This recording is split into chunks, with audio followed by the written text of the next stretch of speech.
बिस्मिल्लाहिर्रहमानिर्रहीम। अल्लाह के नाम से शुरू जो बड़ा मेहरबान और नहायत रहम करने वाला है। मोहतरम नाज़रीन, आज की इस वीडियो में हम आपको बताएंगे कि जहन्नम की गहराई और कशादगी कितनी है। रसूलुल्लाह सल्लल्लाहु अलैहि वसल्लम ने इसके बारे में क्या इरशाद फरमाया था।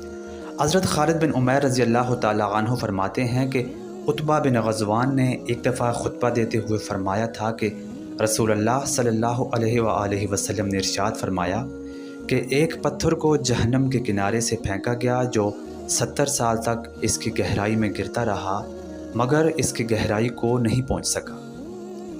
खुदा की कसम हम इसे जन्नात और इंसानों से ज़रूर भर देंगे, क्या तुम तहज्जुब करते हो।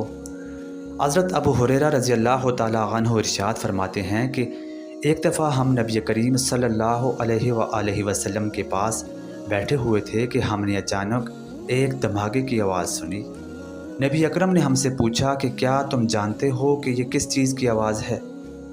हमने अर्ज़ की कि या रसूल अल्लाह, अल्लाह और उसका रसूल ही बेहतर जानते हैं। तो आप सल्लल्लाहु अलैहि वसल्लम ने इरशाद फरमाया कि ये पत्थर के धमाके की आवाज़ है जो आज से 70 साल पहले अल्लाह ने जहन्नम की गहराई में लड़काया था और आज ये इसकी गहराई में जा पहुंचा है।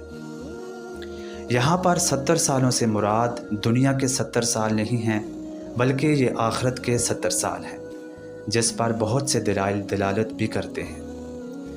दोज़ख की गहराई को एक मिसाल से समझने की कोशिश करते हैं। जैसा कि हज़रत अबू हुरैरा रज़ी अल्लाह तआला अन्हु ने इरशाद फरमाया कि हज़ूर नबी करीम सल्लल्लाहु अलैहि वसल्लम ने फरमाया था कि अगर 7 मोटी ताज़ी ऊँटनियों को इनकी चर्बी समेत लिया जाए और इन सब को जहन्नम के किनारे से फेंक दिया जाए तो 70 सालों में भी ये जहन्नम की गहराई तक नहीं पहुंच सकती। अल्लाह से दुआ है कि वो हम सब को जहन्नम से बचाए और हमारा हशर अपने नेक बंदों के साथ करे। मिलते हैं आपसे अगली वीडियो में किसी नए मौजू के साथ। तब तक के लिए अल्लाह हाफिज़।